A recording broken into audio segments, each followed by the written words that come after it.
So, bubuksan na natin Ang yung dollhouse. dollhouse ko.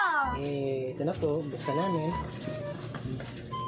So, sisimulan na namin buksan. Oh, ang ganda. Ganda ba? Welcome Barbie doll. Oh. Siyempre, Barbie doll na yun. Ang laki na Dollhouse. dollhouse ko. Pakita mo sa kanila. Wow! So, ito na po yung dumating. Ang dollhouse ko. Na-request na sa akin. Order daw namin siya sa Shopee. Sa Shopee. Shopee, baka naman. Ang bukas natin ang ating dollhouse ko. Masaya ka ba? Yes. Happy yung anak ko. Ito na, bubukas na ang dollhouse. Yeah. Bubukas na ating dollhouse ko. Mayroon pa isa pa kwarto. Sa pang-kwarto.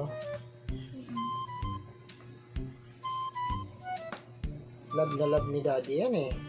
Ang anak ko na yan eh. Kaya dapat mag-aaral ng Mabuti. yan.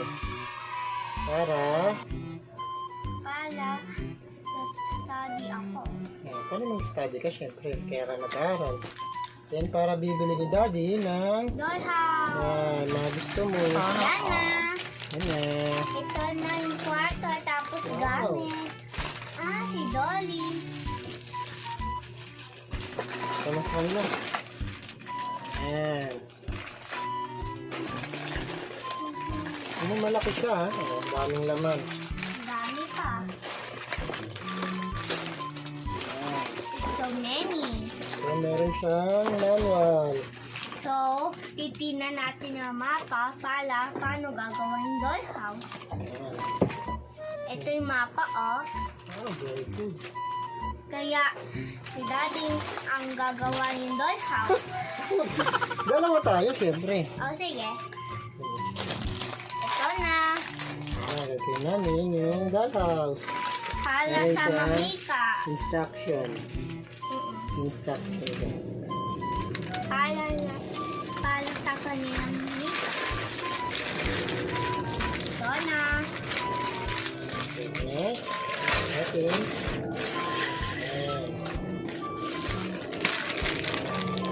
Ito na sa bahay ko. Wow, there's so many. There's another one. And another one. And another one.